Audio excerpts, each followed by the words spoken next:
Bom, primeiramente deixa eu me apresentar. Meu nome é Alan Douglas.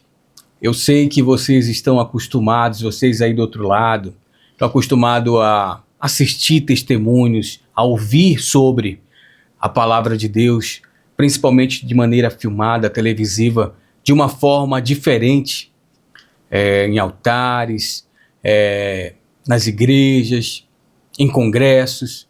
E eu descobri dentro de mim a vontade e o desejo de ser diferente em todos os sentidos. E eu quero pedir para você, aonde você estiver, na sua casa, aonde essa mensagem chegar, esse testemunho chegar, que você me dê um pouco da sua atenção. Quero deixar bem claro que eu não quero aqui me exaltar, não quero aqui mostrar o meu eu, mas eu preciso, por mais que muitas das vezes eu tenha relutado para não chegar a esse momento, não por nada, mas por não me achar capaz, por não me achar merecedor de tudo que Deus já fez na minha vida. Mas chegou o momento dessa mensagem, do que eu vou contar, do meu testemunho, alcançar o teu coração.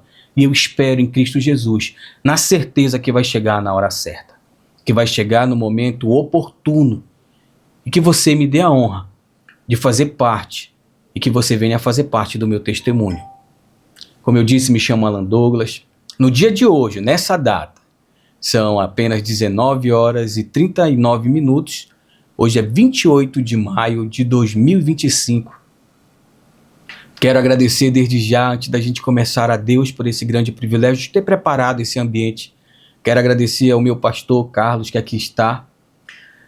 Quero agradecer a minha esposa, meu filho, agradecer meu amigo Cledson, que saiu do conforto da sua casa, do momento de estar com a família para estar aqui, acreditando nesse projeto. E eu sei que foi Deus que também tocou no coração dele. Convidei mais pessoas, mas Deus permitiu só que vocês estivessem aqui.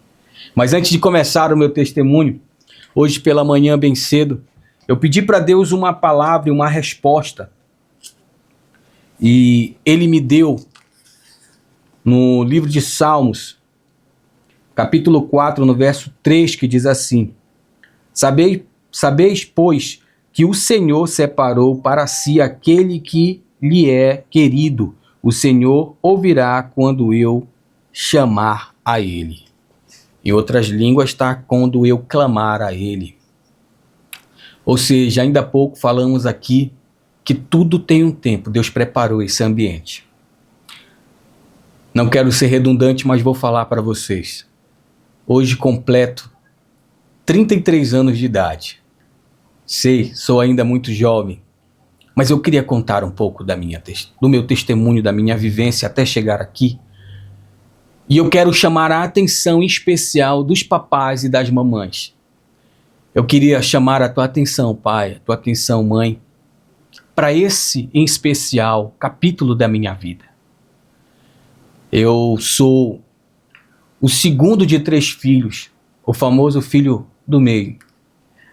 Nasci nesse município, uma cidade vizinha, fui registrado, mas nasci aqui, na cidade de Capanema, na região nordeste do estado do Pará, uma cidade aconchegante, de pessoas aguerridas.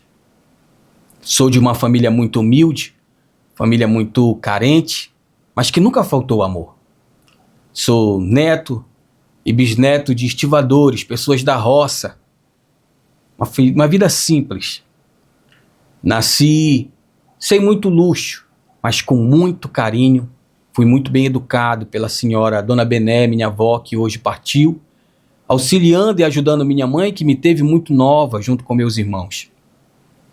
E a nossa vivência foi muito complicada, no seguinte termo.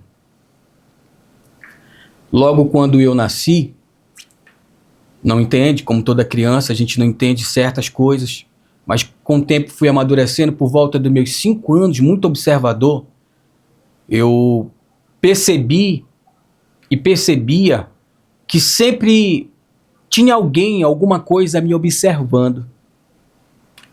Eu percebia que eu não estava só. Não tinha ninguém do meu lado, mas eu percebia que eu não estava só. E com o tempo apareceu uma pessoa para mim. Uma pessoa que aparecia do nada e dizia para mim que era meu amigo. E que tinha com ele uma pessoa ruim, uma pessoa má. E eu nunca via a pessoa má, mas era como ele se colocava, como se ele fosse meu amigo imaginário. Por isso que eu chamo a atenção, em especial dos papais e das mamães. O meu amigo imaginário dizia para mim que ninguém ia acreditar em mim, mas ele sempre ia acreditar em mim. Ele ganhou a minha confiança. Ele dizia que para mim ser amigo dele, eu tinha que fazer tudo o que ele mandava. E com o tempo, ele foi de um amigo, se tornou hoje, com o meu entender da maturidade, meu inimigo. Porque eu comecei a não fazer aquilo que ele pedia que eu fizesse. E o que ele pedia para mim?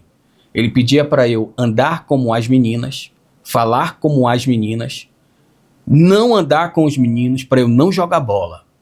E eu disse que eu queria jogar bola.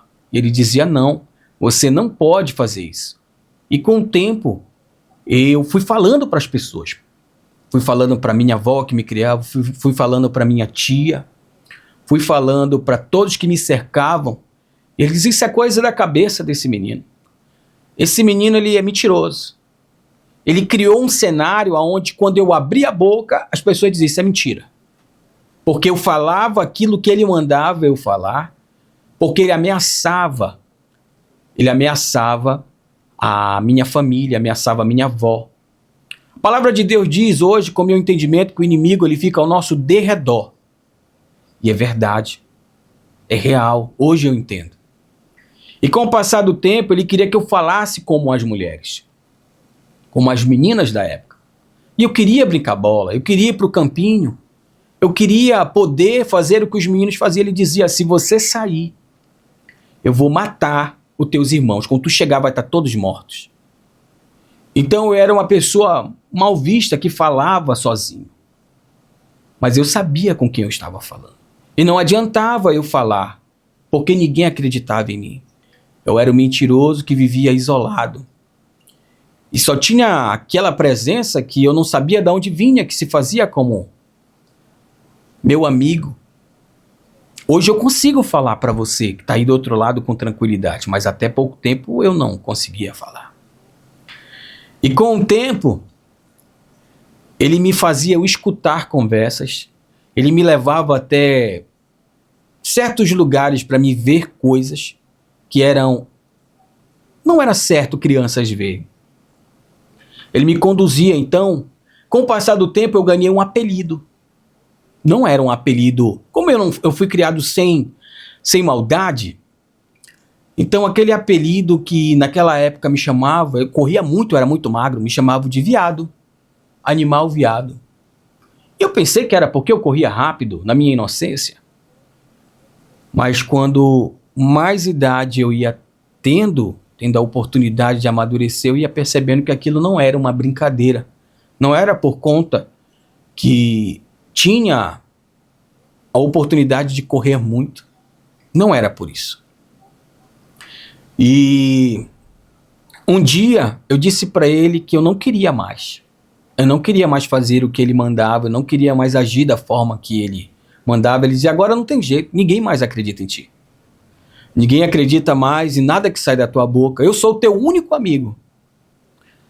E um belo dia, ele disse para mim assim, eu vou sair de perto de ti e eu quero ver o que é que tu vai fazer. E eu fiquei feliz, fiquei em paz, mesmo criança. E ele se afastou por uma semana ou mais, eu não lembro exatamente, como eu disse, eu era uma criança. E eu lembro que passou-se alguns dias, ele surgiu do nada e disse assim para mim, ó, se tu queres que eu te mostre que eu sou teu amigo, eu vou te levar num lugar. A tua mãe está lá nesse lugar. A tua mãe está lá nesse lugar. Você vai ouvir o que eu quero que tu ouça e que tu entenda que eu sou teu amigo. Quando eu cheguei lá, minha mãe estava sendo ameaçada por uma pessoa, que eu não quero citar nomes aqui. E eu lembro exatamente o que a pessoa dizia, que é deslacerar a minha mãe em pedaços. E a raiva, o medo tomou conta de mim. Ele disse assim para mim: se tu quiseres, eu resolvo isso para ti. Eu não deixo ninguém tocar na tua mãe. Eu não deixo ninguém tocar no teu irmão, nos teus irmãos, na tua avó, não é eles que tu ama. Eu não deixo, se tu quiser eu resolvo. Eu disse: eu faço tudo o que tu quiseres, se tu não deixar esse homem fazer mal para minha mãe. Tudo que tu mandares eu fazer, eu faço. E eu lembro que eu saí correndo, disse: ninguém precisa saber que tu estás aqui. Tu tem que correr. Eu corri, fui para casa da minha avó, me escondi embaixo da cama. Quando eu me escondi, eu vi só a minha mãe chorando e dizendo que ela ia ter que ir embora. Minha mãe rapidamente arrumou a mala e seguiu a vida dela para a capital, para Belém, porque ela estava sendo ameaçada. E eu dizia assim, para aquela imagem que aparecia para mim, eu dizia assim: tu não disse que tu ia cuidar da minha mãe? Eu disse: não, eu vou cuidar dela para lá. Vou cuidar dela para lá. Agora é o seguinte, eu vou te dar força, que eu quero que tu faça uma coisa por mim. Eu digo o quê? Que quando tu tiver força, tu mate a pessoa que fez isso com a tua mãe. Eu quero que tu mate ela. Ele mostrava para mim como era para mim fazer com ele. E assim eu fui crescendo. Fui crescendo uma criança rebelde, uma criança que não ouvia ninguém, uma criança que só tinha a avó como refúgio. Não conhecia a palavra de Deus, não conhecia nada. Me sentia isolado e só tinha aquela imagem que aparecia para mim, que ninguém acreditava, como meu amigo, minha amiga. Parece brincadeira e parece que eu estou falando de uma forma tão serena, mas vocês não sabem quanto que eu estou falando, o que as minhas memórias vêm à tona, o frio que eu sinto em meu coração. E por que esperar tanto para contar isso? Porque eu acredito que tudo tem um tempo determinado por Deus. E hoje eu entendo tudo. E continuando a fala, eu quero dizer para você que está aí do outro lado, que quando a minha mãe foi embora, que ela seguiu rumo à capital, e eu, meu irmão mais velho, meu irmão mais novo, continuamos aqui. A minha mãe passou por muitas coisas na capital, e aqui, enquanto nós ficávamos, passamos por situações difíceis. Por onde eu chegava, as pessoas não gostavam de mim. As pessoas não iam, que nem dizem hoje em dia, com a minha cara. Eu só tinha a minha avó. Quando eu completei 8 para 9 anos, 10 anos, minha mãe conseguiu se estabilizar na capital e mandou a minha avó mandar um de nós. E como eu era a pessoa mais rebelde, eu fui, porque só a minha mãe me freava. Só que ele dizia para mim que a minha mãe não pode gostar de mim. A minha mãe não podia gostar de mim. Porque se a minha mãe gostasse de mim, ele ia ficar com ciúme, ia matar ela. Então eu fazia de tudo para aborrecer a minha mãe, porque eu não queria que ela me amasse. E quando eu falava, ninguém entendia. Eu lembro das vezes, ela vai ouvir isso, ela vai ver esse vídeo. Eu lembro das vezes que eu tomava banho e ele dizia que ia me matar no banho. Então eu cantava durante eu tomar banho. Eu cantava, não, eu gritava tomando banho. E eu dizia, eu cantava qualquer música, seja do mundo. Na época era do mundo, era sertanejo que eu cantava, minha mãe ouvia muito. Eu cantava bem alto, a minha mãe dizia assim: por que tu grita aí nesse banheiro? Porque eu tinha na minha cabeça que quando eu parasse de gritar, a minha mãe ia perceber que alguma coisa estava errada, ela ia atrás de mim. Então a minha segurança era o meu grito, e assim eu fui levando a minha vida. Foi chegando os 11, foi chegando os 12. Eu lembro que quando eu estava prestes a completar 13 anos de idade, a prima da minha mãe, que ajudou a ida dela para Belém, para a capital, ela foi a primeira da família a conhecer Deus, ou aceitar Jesus. E ela via que eu era uma pessoa boa, ela conseguia ver que eu era uma pessoa boa. Só que antes de eu chegar a esse ponto, eu queria dizer para vocês que essa presença, essa coisa ruim que aparecia para mim, essa imagem, tentou me afeminar, tentou de toda forma que eu virasse um homossexual. Só que eu tinha um desejo muito diferente no meu corpo, na minha alma, porque eu fui criado de uma forma diferente. E eu via que eu era diferente das mulheres. Então não tinha o porquê de eu gostar de homem. Não tinha. Eu não queria aquilo para minha vida. E ele disse assim, então tu queres mulher? Eu falei, quero. Então a partir de hoje, toda mulher que tu desejares, eu vou te dar ela. E assim aconteceu. Não importava a idade da mulher. Não importava nada. Se eu desejasse ela, pelo menos, a mulher me acariciava. Pelo menos, por trás dos mais velhos, dos adultos, ela passava a mão em mim, de alguma forma ela mostrava interesse por mim. E quando, voltando, para que eu não me perca, quando eu completei 12 para 13 anos, a idade do meu filho hoje, eu falo para ele que 13 anos é muito importante para mim. Vocês vão entender. Essa minha tia, que eu falei ainda há pouco, foi a primeira que conheceu Jesus. Ela inventou de me levar para uma escola dominical. Eu disse, o que acha a escola dominical? O que é isso? Nasci em uma outra religião. O que é isso? Eu não quero ir para isso. E ela insistiu em me levar.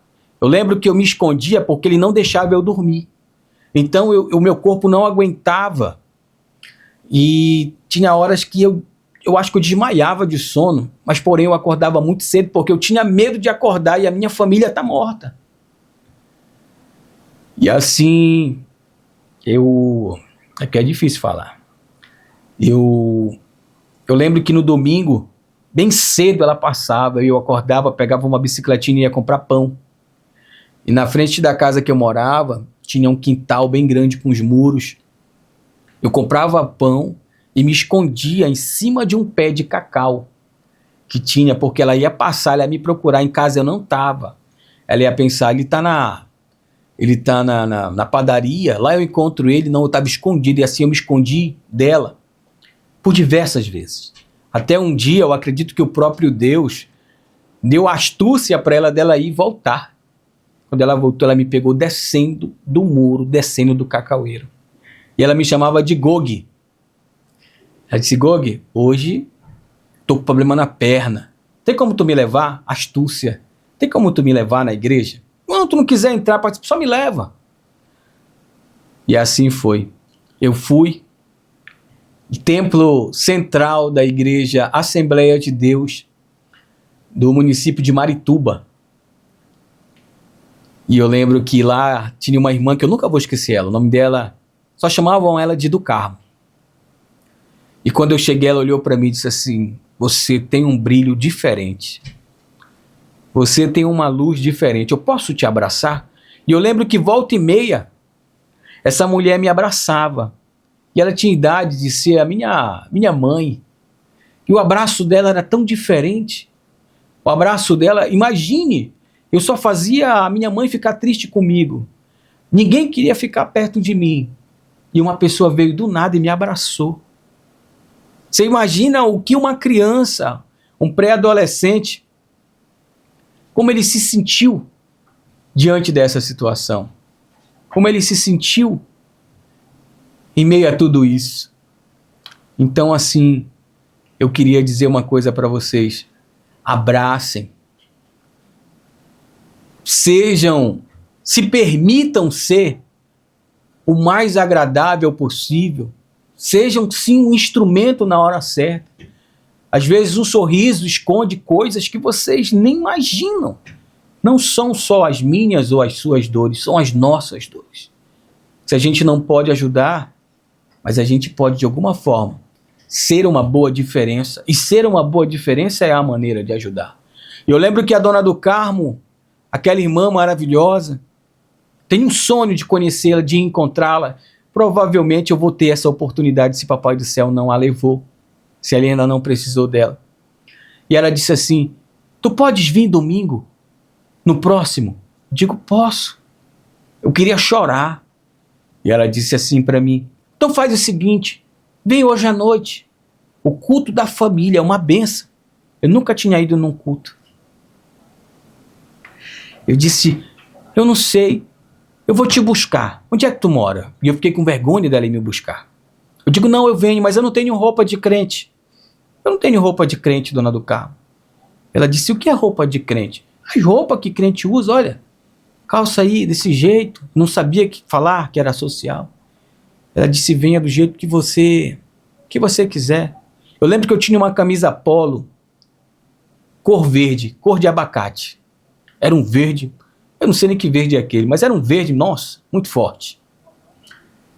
E eu fui porque eu não queria desapontar a dona do carro, mas na verdade eu queria ganhar outro abraço daquele, eu precisava, porque eu me sentia em paz quando a dona do carro me abraçava.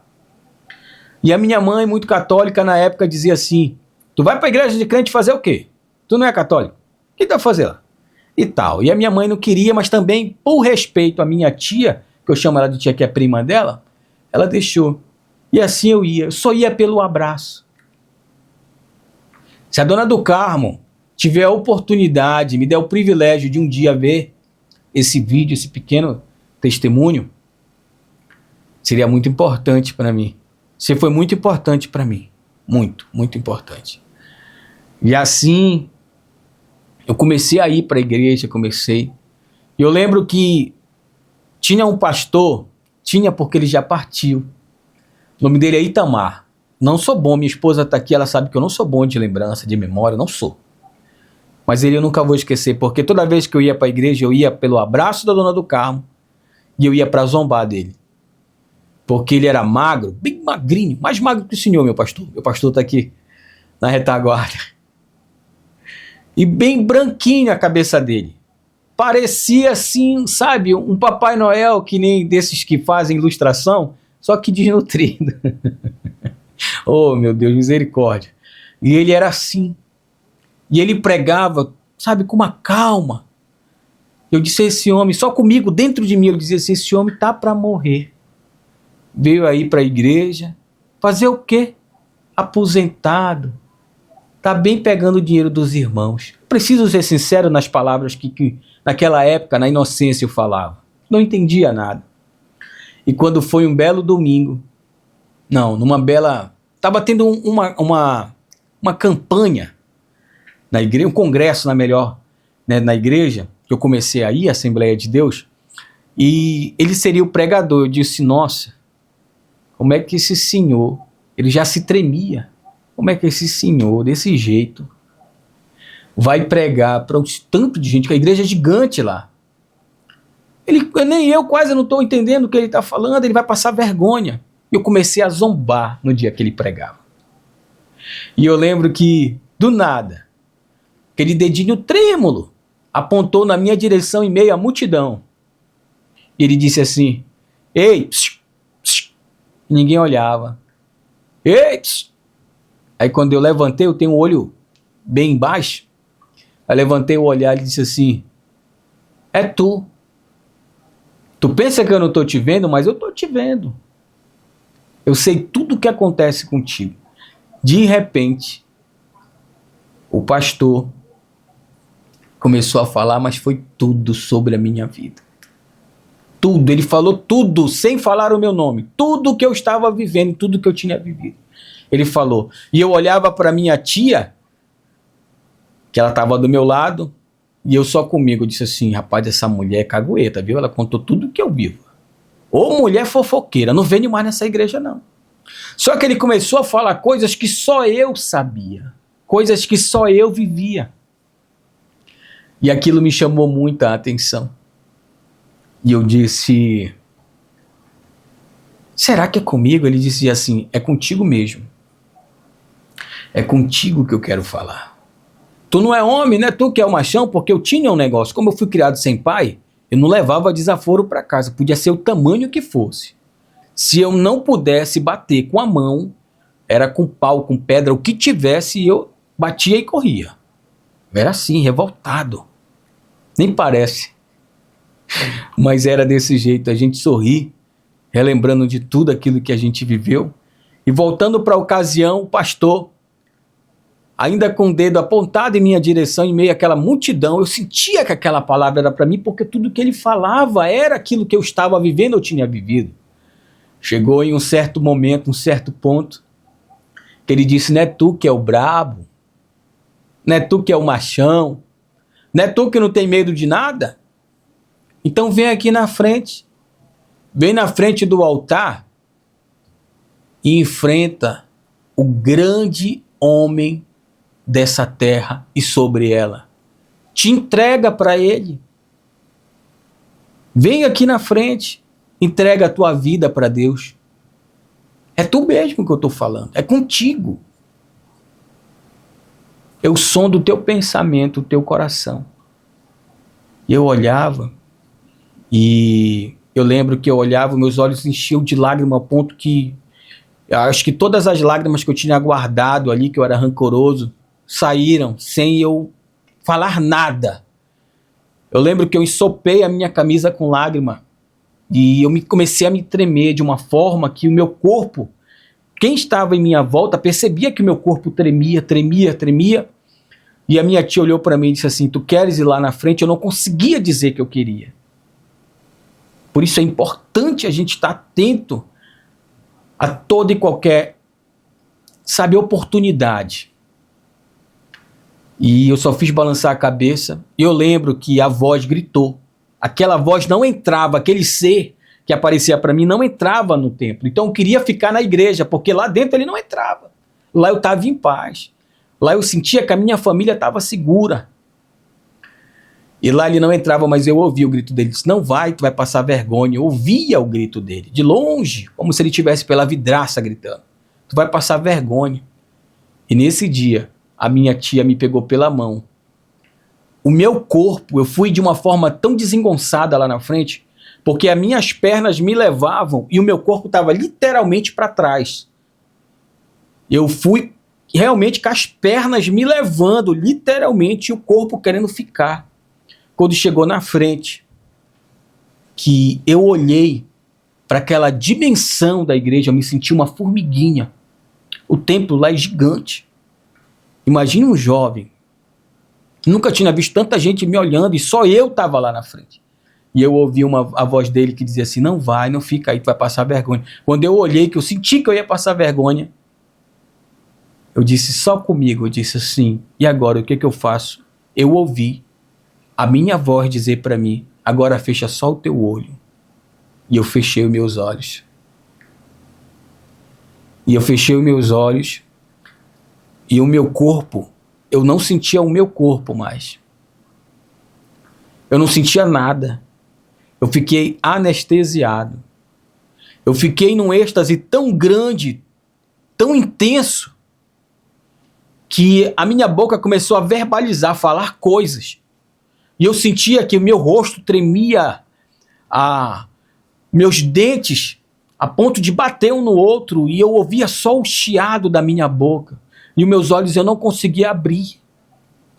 Quando eu já estava com a bochecha doendo, eu sentia câimbras na boca, eu fiz muita força, e é uma coisa que eu me arrependo muito, é de ter feito tanta força para abrir os olhos. Quando eu abri os olhos, a igreja estava vazia. Tinha uma volta, pessoas em forma de círculo. As pessoas da igreja, os membros da igreja tinham ido embora. Mas eu creio que o pastoreio estava todo ali. E o meu corpo se movia em direção a eles. E aonde eu tocava, eles começavam a falar coisas que eu não ouvia. Eu começava como se eu estivesse levitando. E quando eu vi, eu estava dançando uma dança que até hoje eu peço para Deus para me dançar de novo. Eu não consegui. E eu fazia força com os olhos e olhava para a minha boca. Aí a minha boca falava coisas que, sinceramente, eu não lembro.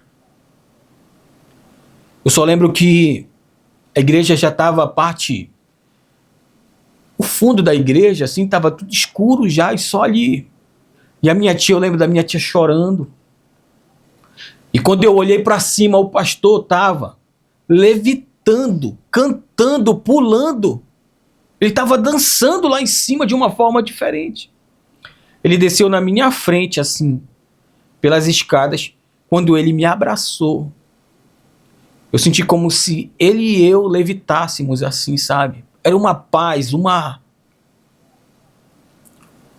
E eu tinha acabado de completar 13 anos.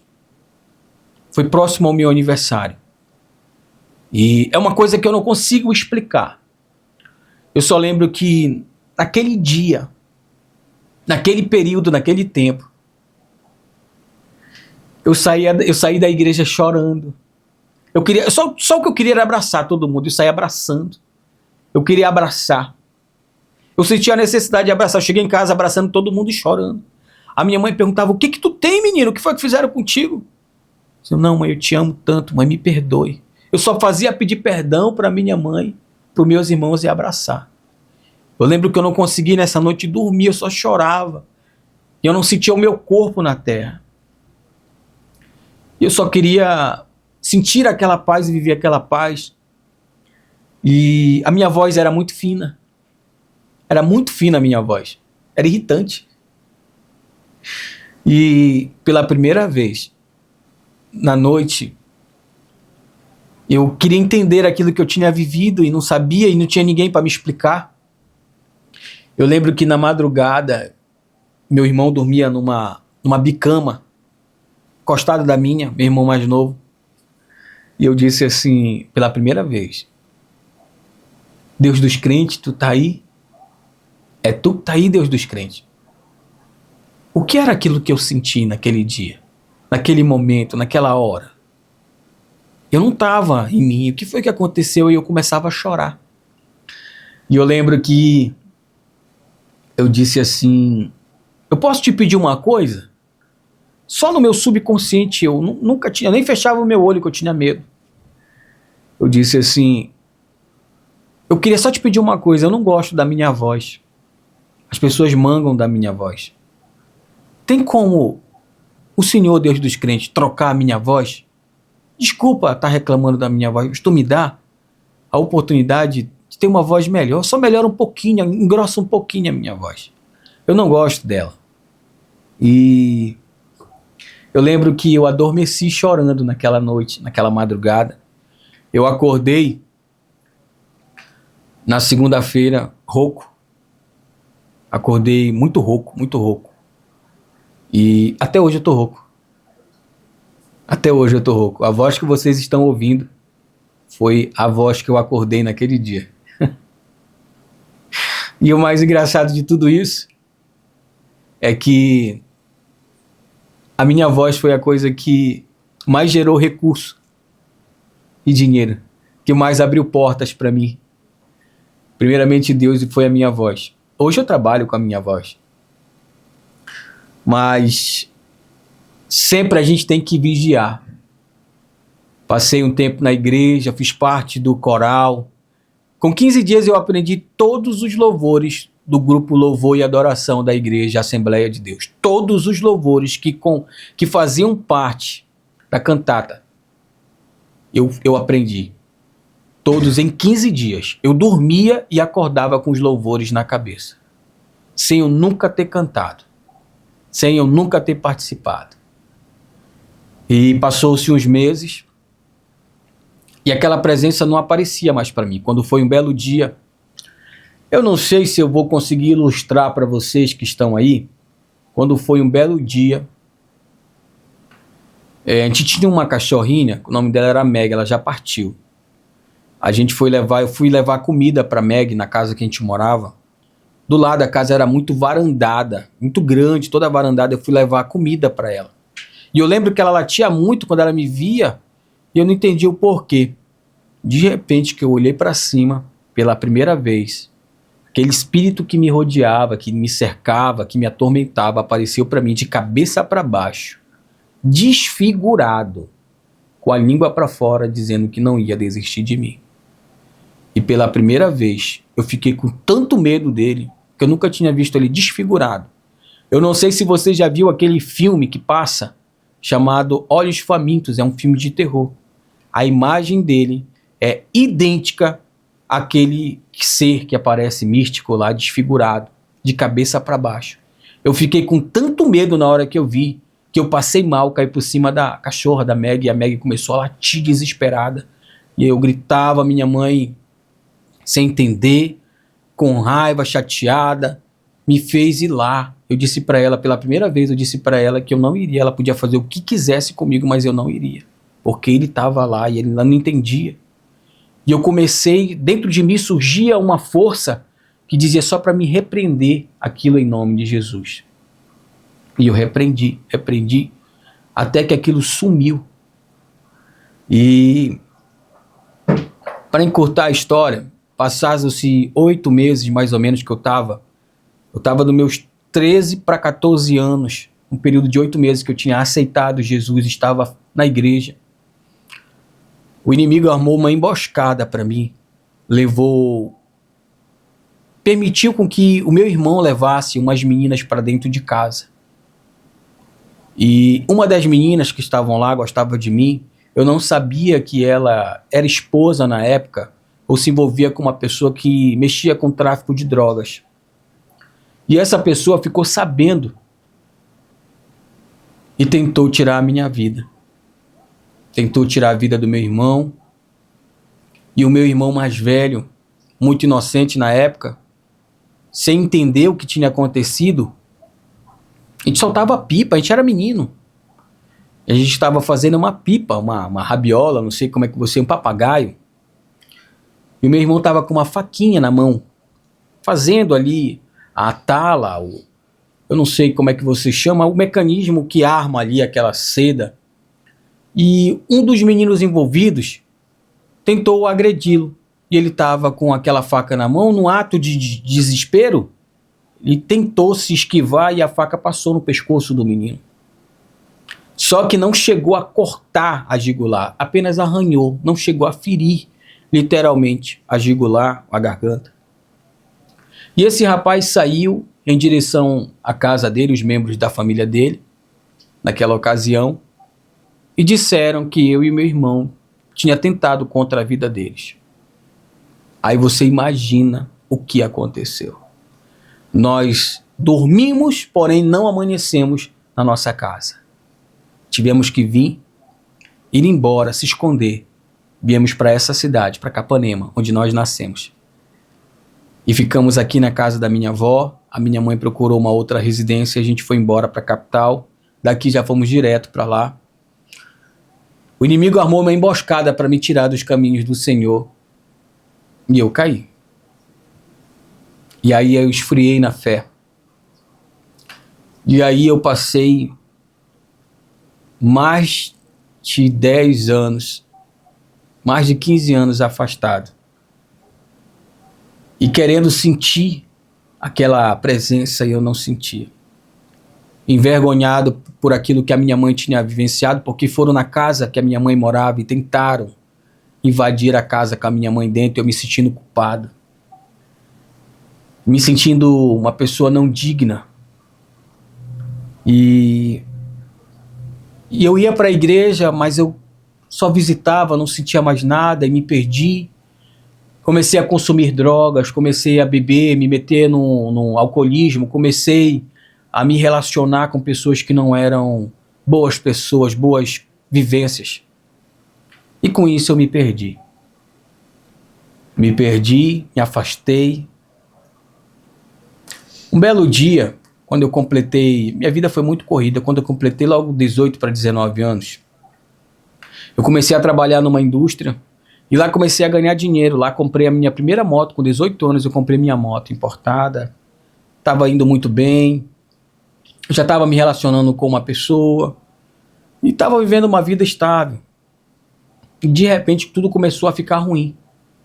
E na época a pessoa com a qual me relacionava, a mãe dela, a minha sogra na época, disse assim pra mim: isso aí deve ser olho gordo, que tu tá... Se na tua vida é olho gordo, que esse negócio de olho gordo não existe, rapaz. Esse negócio não existe, olho gordo. E ela disse: não, é olho gordo, tem uma mulher que faz um banho. Eu disse: eu não gosto desse negócio, de macumba eu não gosto. Não, negócio de macumba. Não, mas é só uma reza, ela vai fazer o negócio. Só que foi, sabe, definhando de um jeito, que eu disse: isso deve ser olho gordo. Dava até febre em mim. E nessa arrumação, de tanto ela insistir, coloquei ela dentro de um carro com a minha ex-mulher E fomos embora para procurar essa pessoa que fazia tal reza. Só que nem ela sabia onde era. Com muita dificuldade encontramos a mulher em uma outra cidade. Lá essa mulher, eu sou muito desconfiado com certas coisas, não é qualquer coisa que me impressiona não. E eu comecei a zombar da mulher quando eu cheguei lá, sabe? Dentro do meu subconsciente eu comecei a zombar e olhar para ela. E ela disse que estava me esperando, que ela me esperava. Eu fui num terreiro de Umbanda e eu não sabia que lá era um terreiro de Umbanda. Me senti tão mal por isso. Chegando nesse terreiro de Umbanda, a mulher fez. Ela disse assim para mim: tu é desconfiado, cara. Tu és desconfiado. Eu vou jogar um tarô. Eu digo, mas o que de acha é isso, esse negócio de tarô já? Pra que isso? Resumindo a história. Tal de buzo, né? Ela jogou. Eu disse, não, isso eu não quero. Ela disse assim pra mim, o que é que tu queres? Eu quero um negócio que eu quero ver o que você vai fazer, porque eu não acredito nesse negócio. Ela disse, então eu vou jogar uma carta pra ti. E ela fez a carta, eu disse, posso ver tuas cartas? Eu olhei as cartas, ela me olhava e achava graça. Pode fazer o que você quiser. Olhei as cartas, paguei ela antecipado, porque tinha que pagar. E lá, essa mulher jogou 5 cartas. Era uma sequência de 3 vezes, puxava-se 5 cartas.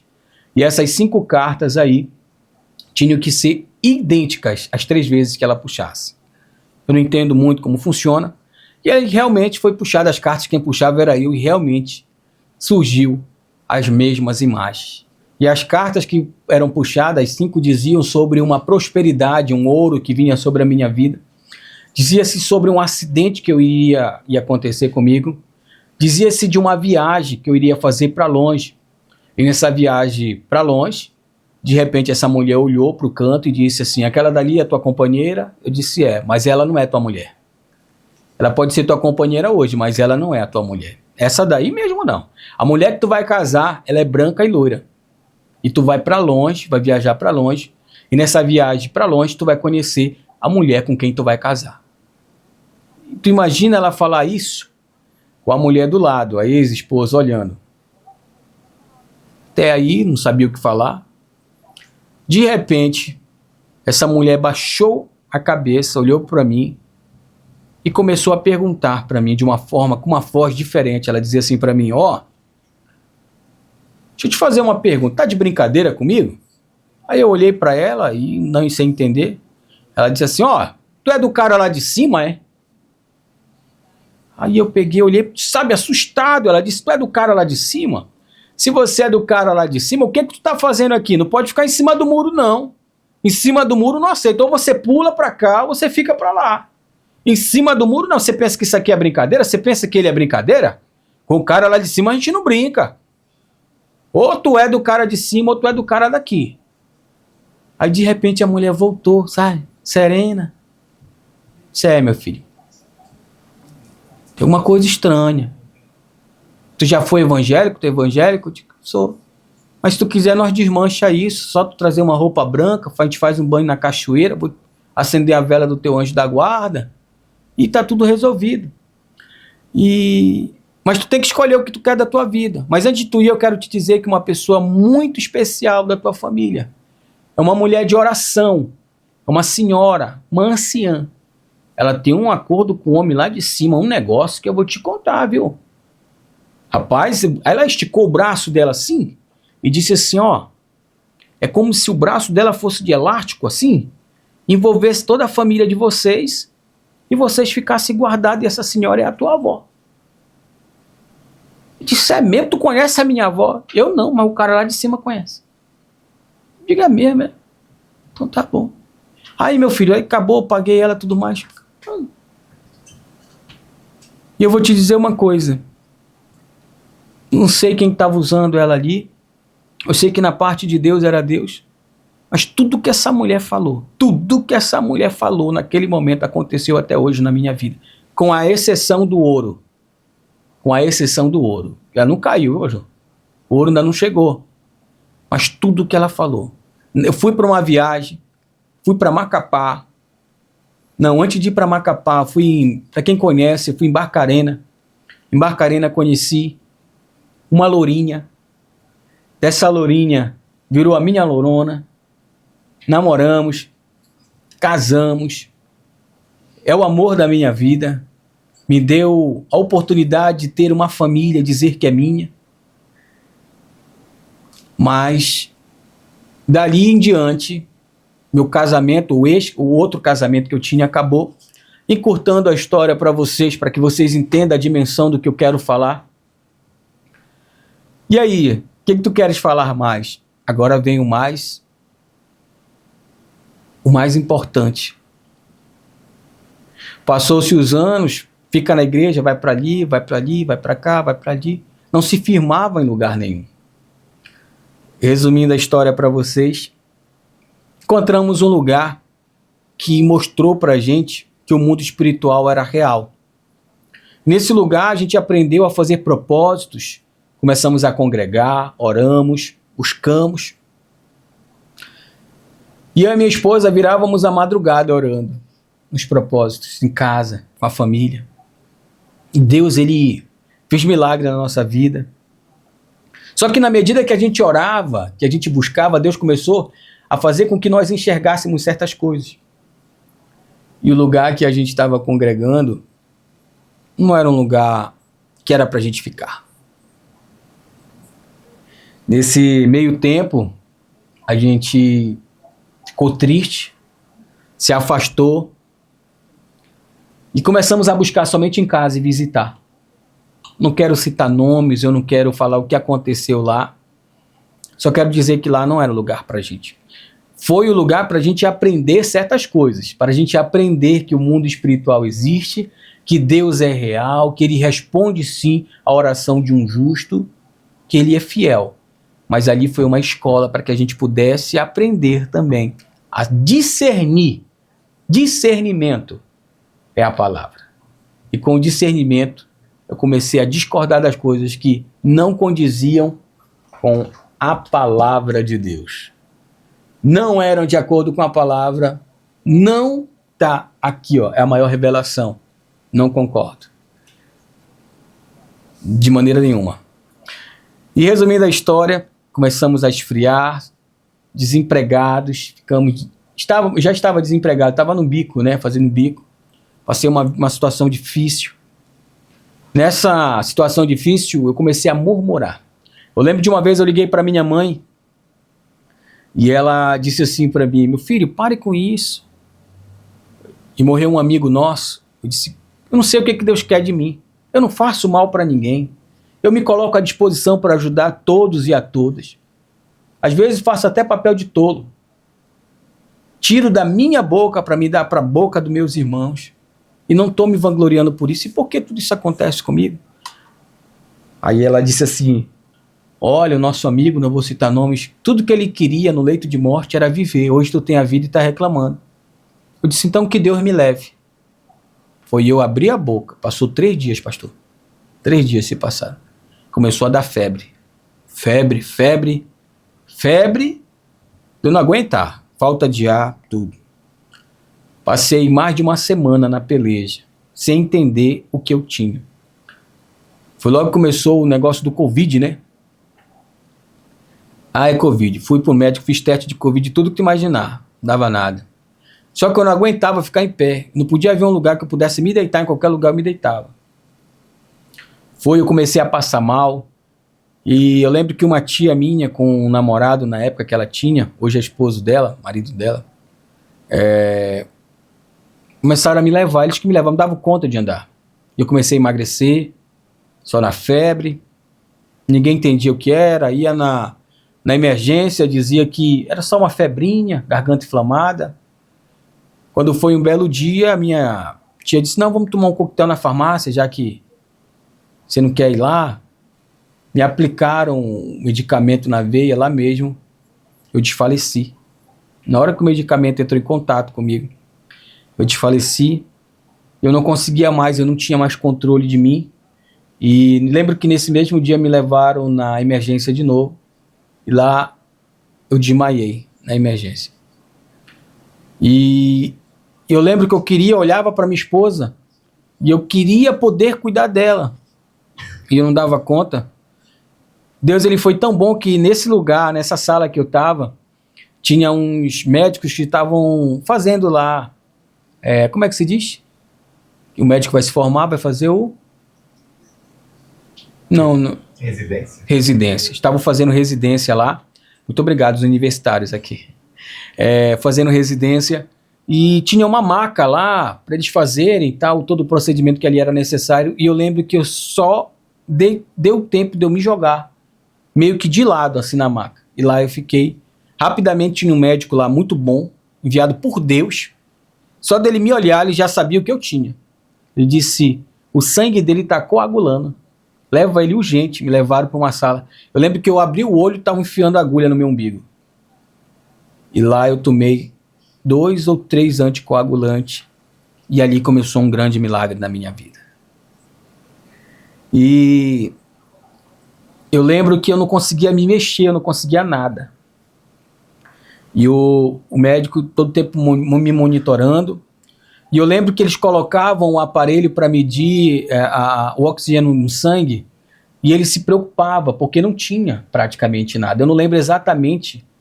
Eu lembro que ele dizia para mim assim, se cair mais 2%, ele pode ter uma morte cerebral. Ou então, por conta da falta de oxigenação, tem que monitorar, a gente vai perder ele. Ele dizia para mim, era o que ele dizia. E eu lembro que quando... Para você entender como... Não estou me exaltando, mas eu lembro que do lado tinha uma senhorinha que estava querendo tomar mingau e não dava conta de tomar mingau. Ela estava doente. E eu queria dar mingau para ela. Não deixaram eu dar mingau para ela. E eu olhei pelo vidro, vi a minha família todinha ali, que mora em Capanema, na minha cidade natal, me olhando pela janela, por uma fissura que tinha na janela de vidro. E ali eu senti que eu ia partir. Porque a minha família estava toda ali, eu sentia que o meu coração, a qualquer momento, eu sentia meu coração, sabe, bem devagar, minha respiração ia embora. Teve uma hora que eu olhei para o médico e disse, não dá, ele tem que ir para oxigênio. Eu já fui para oxigênio. E eu trabalhei para algumas pessoas na época, prestava serviço para algumas pessoas envolvidas no meio político. E essas pessoas, mesmo que com muita pressão, conseguiram um leito para mim. Esse leito era para Belém, nossa capital, só que o médico disse que para lá não daria. Assistente social que estava lá disse, olha, não aguenta. Não temos UTI, ele não vai aguentar. E rapidamente conseguiram um leito para a cidade vizinha, chamada Bragança. Fica a uma média de quantos quilômetros, Clédio, daqui para Bragança? Fica 60? Mais ou menos 60 quilômetros da onde eu estou para lá. Hospital Geral, é isso? Hospital Geral de Bragança. E quando eu cheguei lá, eu já não conseguia. Eu lembro que no caminho não tinha oxigênio. Eu fui com o negócio pendurado, mas não tinha oxigênio. A minha mulher fazia de forma remota, de forma manual. Ela parava, eu desfalecia. Ela parava, eu desfalecia. Eu acredito que no percurso de 60 quilômetros, eu tive de 2 para 3 paradas respiratórias. Dentro de uma ambulância, só eu, a minha esposa e o motorista.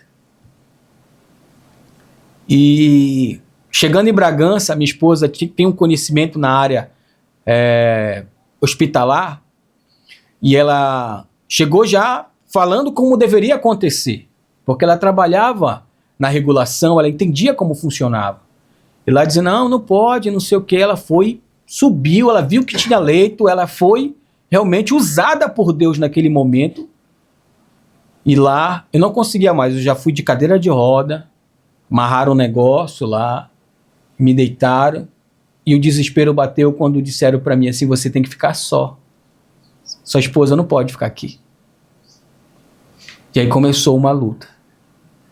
Me subiram e jogaram numa maca. Não que eu tinha sido mal atendido ou fui. Não fui. Dentro do limite eu fui muito bem atendido. Minha esposa foi embora. E eu olhava para um lado e para o outro, estava sozinho. Eu não conseguia me mexer. Nem respirar eu não conseguia direito. Eu não respirava, eu sussurrava. Para mim, eu fazia, era isso que eu fazia. Fui diagnosticado com uma infecção pulmonar gravíssima. ela já tinha se alimentado. O nosso pulmão é feito, dividido em 4 blocos. A bactéria já tinha comido os 2 blocos inferiores e estava subindo para os blocos superiores. Ou seja, a bactéria estava comendo o meu pulmão, já tinha comido parte do meu pulmão. Aí eu te pergunto, como é que tu respira sem pulmão? Não tinha pulmão. Fiz o exame, só via água dentro de mim. E o médico ficava olhando. E a voz foi embora, sumiu a minha voz. Eu não falava mais. Eu queria falar, só vinha o vento, com muita força. E a oxigenação no sangue não subia, também não descia. Eu lembro que eu prendia, como eu tomava muito medicamento, eu prendia o xixi, a urina, porque quando eu tentava descer da maca, as plaquetas caíam, eu desmaiava. Então, eu passei um período muito difícil lá. E eu tomava medicamento de 30 em 30 minutos. Eu tomava banho uma vez no dia quando dava. E para mim não poder me mexer, ficava uma garrafa de água, 2 garrafas de água, e o médico dizia, tudo que eu peço para você é para você nutrir o seu corpo, tomar água, bastante água. Você precisa tomar água. Agora, como é que você toma água se você não pode fazer xixi? Aí o médico disse assim para mim, filho, se eu não quero te entubar. Se cair mais 2% aqui, eu vou ter que te entubar. Tu vai ficar respirando por aparelho, com ajuda, por ventilação. E eu queria que tu lutasse comigo. E eu só ouvia ele, e eu desmaiava, e quando eu acordava eu estava sendo furado. Era muito. Eu já vivia com, não sei se é sonda, nos braços, e além de estar respirando pelo aparelho, né, com a ajuda do respirador. E eu lembro que assim foi se passando os dias, e muitas pessoas mandavam mensagem via WhatsApp, era o único meio de comunicação que eu tinha, era o WhatsApp, e eu descrevia. Lá eu me comunicava com a minha mulher, e o que é mais lindo de tudo é que só eu trabalhava na casa, a gente tinha comprado um carrinho velhinho. Esse carrinho eu comprei pra gente pagar por mês, não foi, menina? O cara enganou a gente, levou o carro.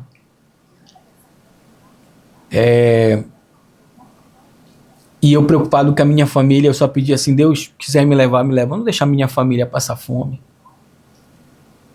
E Deus, ele surpreendia, pessoas mandavam mensagem para mim e diziam assim, posso te ajudar com alguma coisa? Aí eu digo, sim, ore por mim. Não, quero mandar um negócio para ti. Eu digo, mande. Onde é que eu faço para me entregar? Eu dizia, vai lá no escritório da outra empresa que eu trabalhava, outro veículo de comunicação, e do nada minha esposa mandava mensagem, amor, chegou um envelope com dinheiro aqui. Amor, chegou compra aqui. Amor. E assim foi, não faltou. Não faltou nada na minha casa.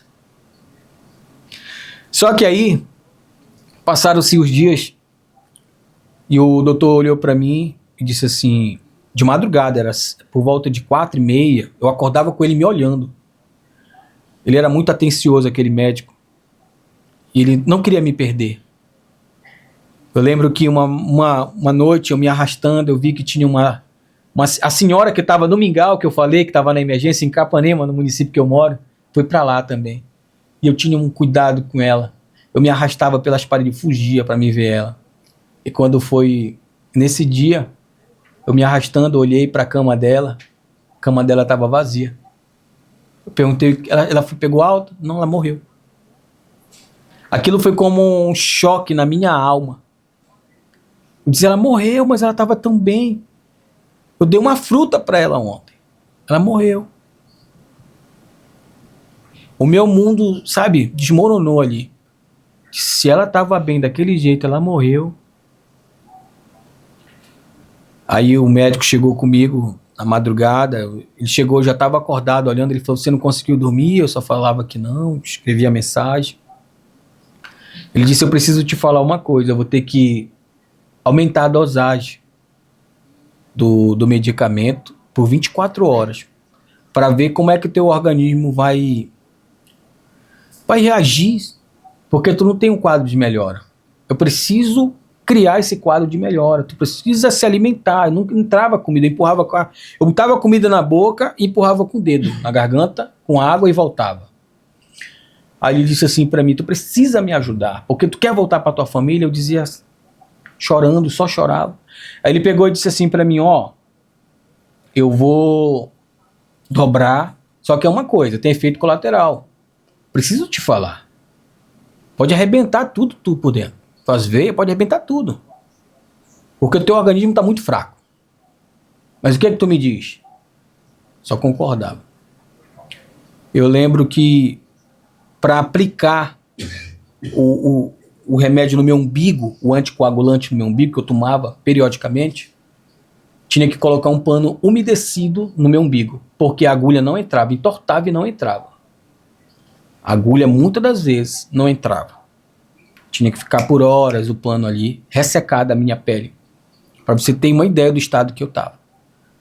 E, resumindo tudo, quando foi nesse mesmo dia, aplicaram o medicamento em mim, e aplicava, quando eu terminava de aplicar, eu me enrolava na cama, para um lado e para o outro, e o ar ia embora, formigava o corpo, doía, coçava, onde tinha veia no meu corpo, coçava. Quando foi nesse mesmo dia, para ser exato, que eu tomava medicamento de 30 em 30 minutos, eu era medicado, eu era, de alguma forma, ia ser visto ali, como é que estava o oxigênio do sangue. 11h30, em 2021, isso aconteceu, tá? 2021, por volta de 11h30, não lembro exatamente o dia. Eu lembro que foi em março, né? Em março, no mês de março. Tem uma foto aqui que eu ainda agora estava procurando e eu achei exatamente a foto. Eu deitado. Na noite anterior, a noite que o médico falou comigo, foi a última foto que eu bati, porque eu sentia que algo ia acontecer e eu mandei para minha esposa como se eu estivesse me despedindo dela. Eu mandei essa foto para ela, eu tenho um horário, 9 e pouco da noite. Foi na noite que eu senti tudo isso. Mandei para ela que eu não conseguia dizer para ela que eu amava, que eu não queria ir embora. Mas eu sentia algo muito forte dentro de mim. Sentia meu corpo cansado.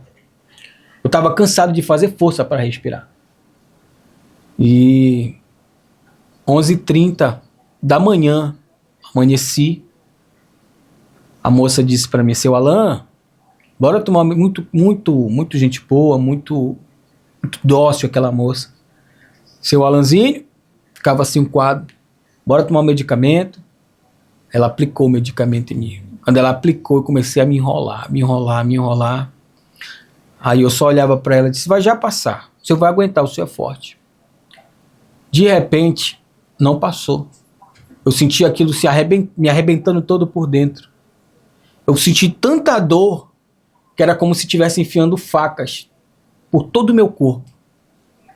E eu queria gritar e não saía. E tinha um rapaz do meu lado que ele via que eu estava me batendo todo e ele tinha uma tosse crônica que tinha arrebentado um negócio dentro do pulmão dele. Ele estava comigo ele saiu em busca de ajuda porque eu estava tendo uma parada. E eu fui gritar. Eu fui tentar sair da cama, da maca, e ela é alta, e meu corpo travou. Quando o meu corpo travou, ele começou a enrolar, os meus pés começou a enrolar, e a minha boca ficou aberta. E eu, de repente, fiquei de lado, com a boca aberta, todo torto. Eu sentia o meu corpo gelar e tudo doer. E eu querendo gritar, e a boca ficou aberta, de repente, tudo parou. Eu só ouvi um zumbido muito forte. Muito forte.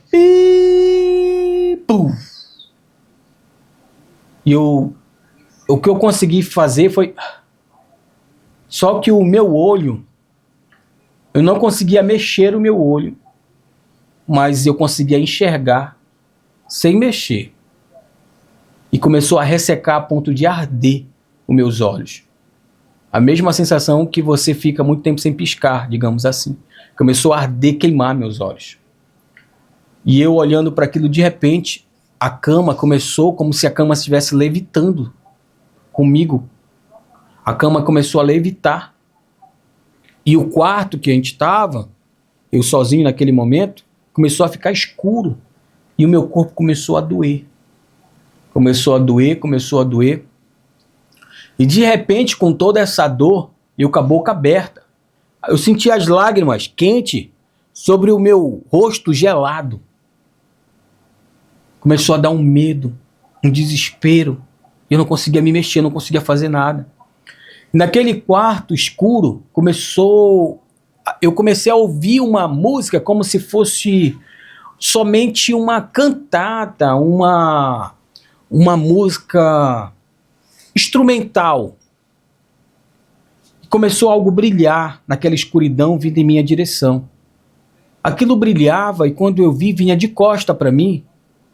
Eu acredito que no formato de uma mulher. Uma mulher muito branca mesmo.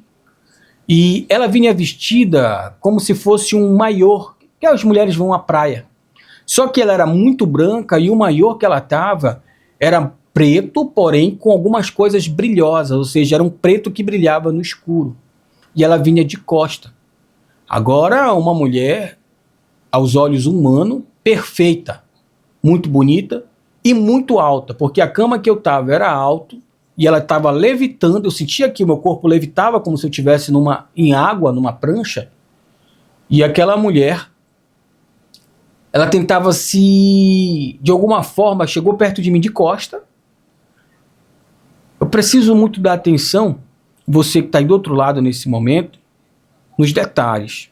Quando ela estava de costa, ela tentava como se insinuar, mostrando o glúteo, tentando esfregar o seu corpo na maca que eu estava, se insinuando para mim. E eu não mexia nada. Lembra que eu estava meio que de lado, paralisado, só com a boca aberta e os olhos fixos e ardendo. Eu sentia muita dor. De repente, aquele ser virou para mim. Quando ela virou para mim, o corpo dela era muito bonito aos olhos, mas o rosto era um demônio. Desfigurado, com os dentes acerrilhados, idênticos àquele filme que passa chamado Avatar. Tem aqueles bichos azuis. O rosto naquele formato, os dentes naquele formato. E aquele ser sorria para mim, a gargalhada estremecia a minha carne, estremecia a extremidade do lugar que eu estava gargalhado e o medo tomava conta de mim. E eu não conseguia me mexer. De repente, ela puxou de trás daquele maiô algo que eu vou falar para vocês que até hoje eu não consegui entender. Ele tem o formato de um órgão reprodutor masculino, com perdão da palavra, um órgão genitor. Só que ele tinha a boca igual a que ela tinha aqui na parte superior, era igual a boca daquele negócio, como se fosse uma minhoca viva com dente. E ela empurrou aquilo na minha boca assim, e aquilo foi comendo meus dentes, comendo a minha língua, comendo a minha garganta, que eu ouvia o estalo daquele ser, daquele negócio se alimentando, e o sangue quente sobre o meu corpo gelado.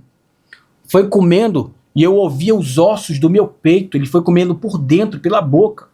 Saiu do pescoço e eu sentia que aquilo levantava a minha roupa por onde ia comendo, e eu senti quando aquilo mordeu o meu coração. Queria comer o meu coração. E eu não sei como, nem sei explicar, mas o meu cérebro lembra de tudo isso. Meu subconsciente lembra disso. E aquele ser babava e ria enquanto aquilo se alimentava de mim. E eu lembro que eu clamei a primeira vez no meu cérebro, no meu subconsciente, na minha mente, eu clamei a Deus. Uma vez eu dizia assim, algo parecido com isso: Deus, se for um sonho, um pesadelo, me tira daqui. 3 vezes eu clamei, na terceira vez eu ouvi uma voz que é surreal. É como se fosse a brisa do vento falando contigo. Você já sentiu a brisa do vento numa praia? Que mexe os cabelos, que envolve o teu corpo, era como se fosse a brisa do vento. E disse assim: tu não és digno que eu desça do meu trono para me te salvar. Só que quando ele falava comigo, eu percebia que aquele ser ficava olhando assustado por lado, como se ele ouvisse também o que eu estava ouvindo. E eu clamei mais 3 vezes: tem misericórdia de mim. Sem resposta. Enquanto isso, eu senti que dentro de mim ele tinha comido já quase todo o meu coração nesse intermédio, nesse tempo, e ficou apenas um pedacinho. Quando ele abocanhou esse pedacinho, ele não conseguia chegar, era como se tivesse o osso do peito segurando ali, e ele queria comer até o último pedaço do coração. E quando eu lembrei de uma passagem, que eu não lembro exatamente qual é, mas que Deus enviou um anjo para trazer um mensageiro. Eu não lembro que passagem é essa, e eu confesso que eu ia procurar essa passagem, mas a correria do dia de hoje não me permitiu. Mas eu acredito que Deus permitiu, queria que fosse assim. Exatamente como aconteceu naquele dia.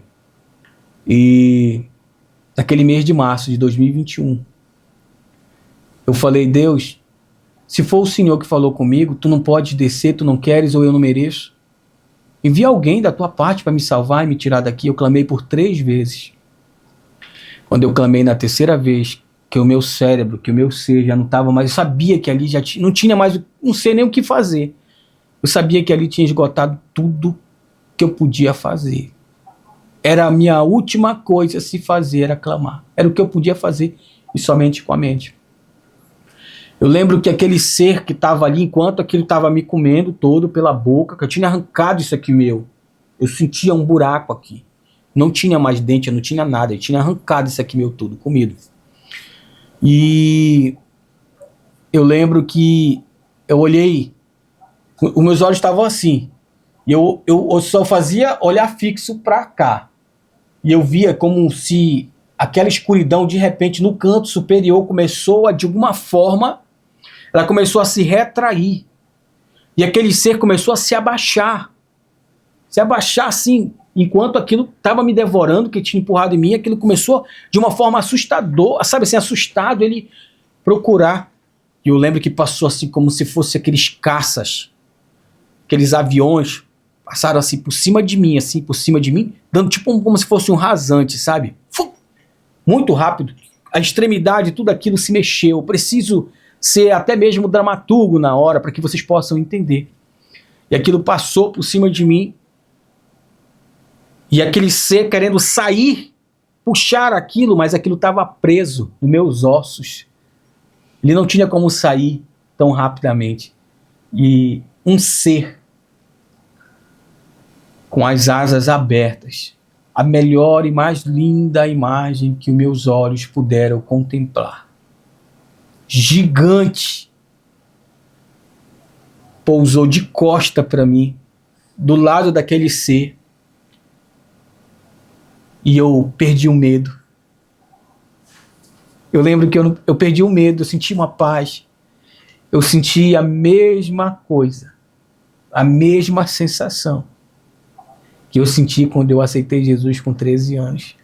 Só que de uma forma,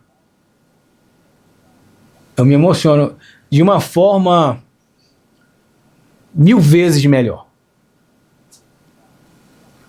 E ele era lindo. Eu tento descrever, mas não consigo, porque eu me perdi nas asas e no cabelo. As asas eram como se fosse penas de bronze. Às vezes, quando eu estou triste, eu fecho os olhos e eu consigo lembrar do barulho que se fazia das asas se esfregando uma pena na outra, sabe? Eu lembro do barulho encolhendo as asas, pontudas, tão forte que entrou no chão, a ponta das asas. E a sua roupa era diferente, lembra-se um pouco daquelas roupas de um gladiador que passa nos filmes, só que a cor é diferente de tudo que eu tinha visto, era um bege misturado com dourado, branco, o cabelo como se fosse escamas de peixe, só como se fosse pétalas de ouro, investida uma por cima da outra no formato de uma, como se fosse mesmo o caimento de escamas de peixe, sabe, sobre o cabelo. E eu lembro que depois das asas encolhidas, ele cruzou os braços assim. Os braços dele, cada um era, sabe, grosso. Ele era lindo. E quando os meus olhos estavam fixos, que eu estava preso naquele ambiente, naquele momento, e de canto de olho, sabe quando alguém te olha? De canto de olho ele me olhou. E aquele ser assustado, querendo puxar, e não saía, e ele querendo fugir, e não saía. Eu clamei de novo 3 vezes por aquele ser. Eu disse, se tu viesse amando de Deus, me salva. 3 vezes. Antes de eu terminar de clamar, o meu subconsciente, a 3ª vez, quando eu me espantei, foi com um grito daquele ser. Mais rápido do que um piscar de olhos. Quando eu percebi, ele estava com a mão sobre a cabeça daquele ser. E a cabeça... Ele era como se ele quisesse mostrar para mim, olha o que eu estou fazendo por ti, sabe? De costa, todo tempo de costa. Ele apertava assim, que a cabeça do ser era como se fosse um balão entre os dedos, sabe? Era assim. Ele apertou, apertou, apertou, pum, até espocar a cabeça daquele ser. Espocou aquela coisa horrenda. Ele gritou, gritou, gritou, até espocou a cabeça dele. O ser gritava enquanto a cabeça era espocada, espremida. E quando espremeu, que espocou, aquela podridão tomou conta do ar. Aquilo foi saindo de dentro de mim, todo melado de sangue, e sumiu. E de repente os meus olhos começaram a mexer, eu comecei a piscar os olhos. E eu lembro que eu levantei o olhar, quando eu olhei ele estava me olhando de canto do olho, de olho. E eu fiquei com vergonha. E eu pisquei. Quando eu pisquei, o meu corpo começou a levitar. Eu sentia o meu corpo mexer. Quando o meu corpo mexia, eu ouvia vozes, eu comecei a ouvir vozes. Quando eu vi, comecei a ouvir choro. E quando eu comecei a ouvir choro, eu vi na casa da minha avó, um caixão na sala, com a janelinha de vidro aberta. E alguém me segurava, como se eu tivesse com uma camisa dessa, alguém me segurava pela camisa. Eu estava como se eu estivesse no ar, olhando aquilo. Eu queria ver quem estava dentro do caixão, porque a minha avó já tinha falecido. E eu via a minha esposa chorando, a minha mãe gritando. E eu queria ver quem era. Só que meus olhos estavam muito ressecados. E eu piscava. Quando eu piscava, o meu corpo começava a tremer. Eu já vi o mesmo caixão entrando pelos portões do cemitério do quilômetro 2 aqui de Bragança. E lá é feito de broquete. É broquete ou bloquete? Bloquete, né? E começou a tremer, porque o caixão tremia em cima daqueles carrinhos fúnebres que levam. E eu lembro da fala da pastora no qual da igreja que a gente veio para Capanema e começamos a congregar, a pastora Val. Eu lembro da fala dela. E ela dizia assim, abraçando a minha mãe, não, Deus permitiu que fosse assim. E a gente tem que agradecer e crer que Ele está no lugar melhor. E eu queria entender o que estava acontecendo e ninguém me respondia, ninguém me dizia. De repente o meu corpo começou a baixar. Eu pisquei por medo e eu ouvi o barulho como se alguma coisa estivesse arranhando onde eu estava. Foi quando eu percebi que tinha um caixão e era eu que estava no caixão. E o caixão estava descendo pela corda e o barulho que eu ouvi era quando a corda passava por debaixo do caixão. E estava chovendo, eu ouvia o barulho dos pingos da água, da chuva cair sobre o caixão. E eu lembro que a minha mãe gritava, não, eu vou com ele, eu vou com meu filho, eu preciso ir com meu filho. E a pastora segurou ela e disse, não, tem nada que você possa fazer, você tem que cuidar dos que ficaram. Ele cumpriu o que ele tinha que fazer na terra, se ele não cumpriu, acabou o tempo dele. E ela disse assim, o que eu faço agora? Se despeça do seu filho. Aí, como estava chovendo, a minha mãe pegou um barro, que lá é barro, é muito... Eu preciso ser minucioso porque é muito real lá. E pegou aquela areia com barro e jogou. Quando ela jogou, fez um barulho muito forte no caixão. Quando fez um barulho forte, eu abri o olho. Quando eu abri o olho, eu estava todo torto em cima da maca do hospital de Bragança, e todo aquele sangue que eu tinha visto se transformou numa baba, algo que estava todo melado. Eu pensei que eu tinha feito coisas na calça, que eu tinha vomitado. Era uma baba espessa que eu tinha melado toda a minha roupa. Eu com muita força, fiz força com o braço e fui tirando o lençol com vergonha, porque eu olhei para o relógio, era meio-dia. Ou seja, tudo isso aconteceu comigo no intervalo de 11h30 a meio-dia, a 12 horas. E quando eu menos espantei, a moça que estava naquele momento, a enfermeira, a técnica que estava naquele momento, chegou. E eu tava todo empenado, todo duro, de lado assim, com a boca aberta, todo babado. E ela disse assim, ó, o que o senhor fez, seu Alan? O senhor passou mal, o senhor vomitou? E eu só fazia chorar espantado, procurando. E eu passei 1 hora de tempo para poder me mexer. Quando a minha comidinha chegou, deu 1h30 da tarde, eu tava sentado, melhor, de coca, em cima de um sofá,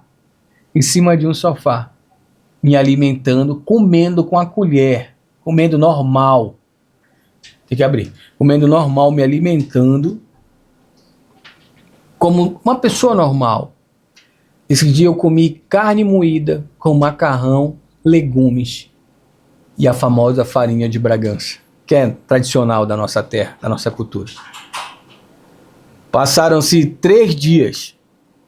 Aquele rapaz, aquele jovem que não conseguia nem descer da cama, pegou um táxi, agradeceu todos que ali estavam, mesmo sem poder falar, pegou um táxi e voltou para casa. Cheguei em casa de surpresa, minha esposa estava fazendo faxina. Cheguei de surpresa, passei 1 mês sem poder tocar no meu filho, porque o remédio era muito forte, eu estava em tratamento, enfim, não tinha mais nada que fazer. O médico disse assim, aqui eu não posso mais te deixar, porque o teu corpo não responde mais o medicamento, não tem mais nada que eu possa fazer.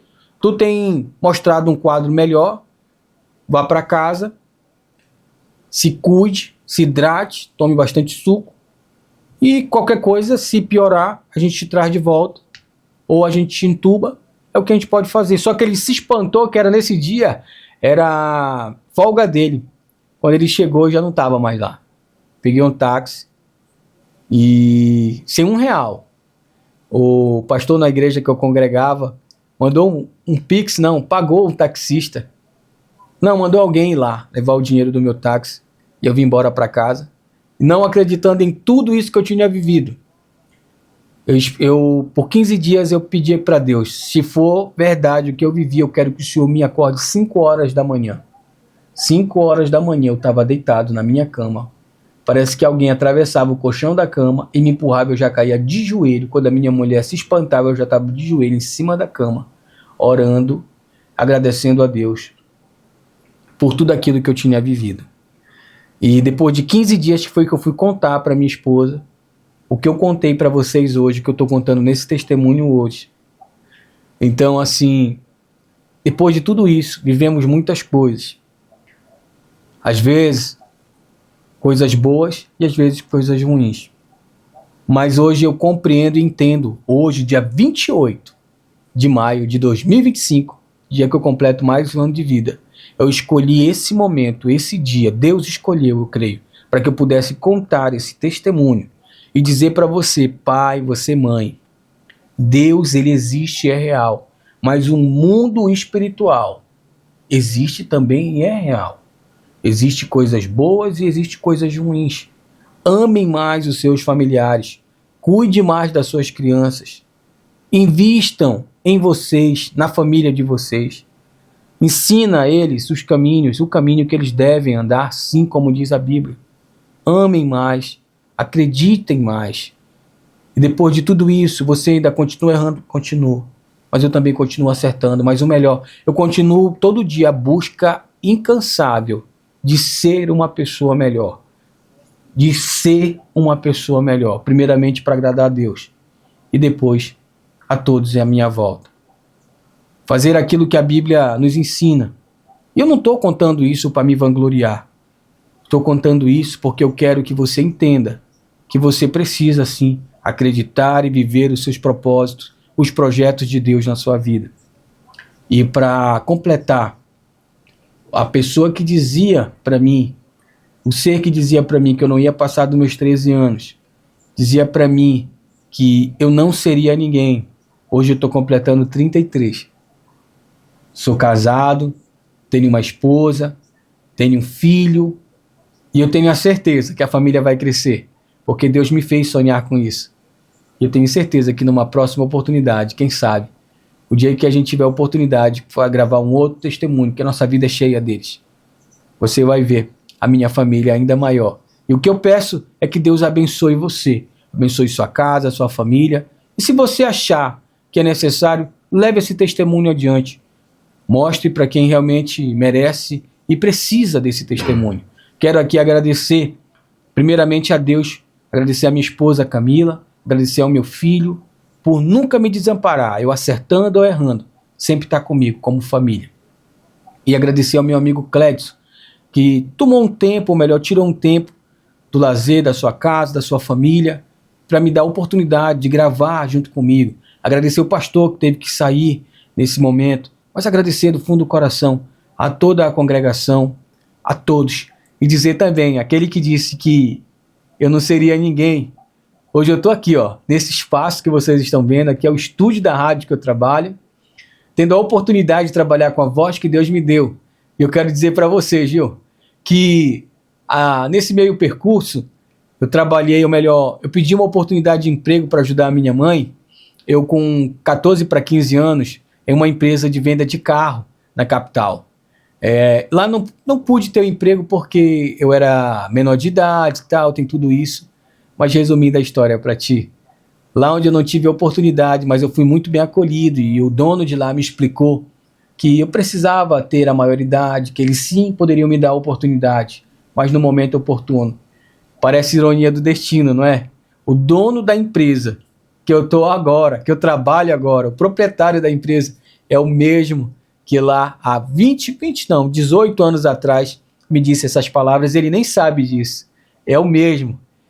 Então me trouxe para cá, 100 e poucos quilômetros distante, estou trabalhando no mesmo grupo no qual ele é o proprietário, tendo a oportunidade que Deus me deu. E é isso, quero agradecer, meu nome é Alan Douglas, vou estar compartilhando na página do YouTube o meu testemunho, e eu só tenho a agradecer a todos vocês em nome de Jesus. Aqui a gente encerra o nosso testemunho.